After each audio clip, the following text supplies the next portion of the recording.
Student, हम लोग एक क्वेश्चन लगाते हैं स्प्रिंग कांस्टेंट पे, फोर्स कांस्टेंट पे लगाते हैं। हम लोग इसे फोर्स कांस्टेंट भी कहते हैं। और ये क्वेश्चन बच्चों आप जब लगाएंगे ना, तो फिजिक्स में वास्तव में न्यूमेरिकल का अप्रोच भी ऐसा ही होना चाहिए। और ये जो फोर्स कांस्टेंट है, हो सकता है नीट या जेई में इस तरह के क्वेश्चन पूछे जा सकते हैं, राइट। तो हम लोग इसकी एक्सरसाइज करते हैं, क्वेश्चन पढ़ते हैं। A spring of force constant K is cut into two pieces such that one piece is double the length of the other, then long piece will have a force constant. long piece का जो है, जो double length है पहले वाले से, उसका force constant क्या होगा, ये क्वेश्चंस पूछ रहा, ऑप्शंस दिया हुआ, राइट। अब आइए हम लोग क्या करेंगे। पहला ये स्प्रिंग है, बिफोर कट है, उस पर जो लोड हमने लगाया क्या है, mg है, राइट। mg लोड तीनों पे लगाएंगे, सिमिलर लोड रहेगा, तभी हम स्टडी कर रहे हैं। mg लगाया तो इस पे कितना हुआ डिस्प्लेसमेंट, x हुआ फ्रॉम मीन पोजीशंस। तो उस पे क्या होगा, जो restoring force F equal to minus K X किसके बराबर होगा, लोड के बराबर होगा, mg के बराबर होगा। इससे हम क्या करेंगे, x की वैल्यू, यानी जो स्प्रिंग जब सिंगल था उस समय इसका डिस्प्लेसमेंट x इक्वल टू कितना होगा, mg अपान के।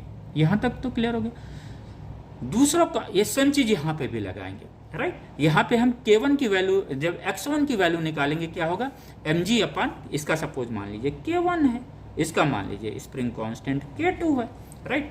तो हम क्या हुआ, mg k1, इसका पे क्या आ जाएगा, mg k2 आ जाएगा। x1 और x2 की वैल्यू भी हमें मिल गई। अब हमें पता है अगर स्प्रिंग बिना लोड के, इसका लेंथ l है, राइट, उसका लेंथ l1 है और इसका लेंथ l2 है, जो दिया हुआ, राइट, दिया हुआ is double the length of the other, right.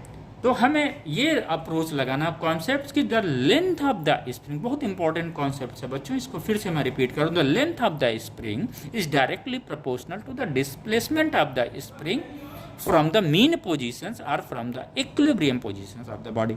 यहीं से आप सवाल को समझ पाएंगे और सॉल्व कर पाएंगे। चूंकि लेंथ टोटल क्या l है, l equal to L1 plus L2, l length की स्प्रिंग, तो इसको दो पार्ट में काटा गया, राइट। अब ये चूंकि ये प्रोपोर्शनल है, तो हम L इस इक्वेशंस को हम इस फॉर्म में भी लिख सकते हैं, x equal to x1 plus x2। हम x की वैल्यू रख देते हैं mg अपान के, x1 की वैल्यू mg अपान k1 प्लस mg अपान k2। इससे हमें क्या मिल जाएगा, वो मिल गया 1 upon k equal to 1 upon k1 plus k2। आइए अब हमें k2 की वैल्यू सपोज निकालनी, L2 लेंथ है, L2 है k2 फाइंड करना। L2 कितना दिया हुआ है, 2L1 दिया हुआ, डबल दिया हुआ। मान लिए जो छोटा है उसका लेंथ L1, फिर हम again L directly proportional to x लगाएंगे, फिर हमें ये रिलेशन मिलेगा x2 इक्वल टू 2x1, फिर हम वैल्यू रखेंगे तो हमें ये मिल जाएगा 3/2k।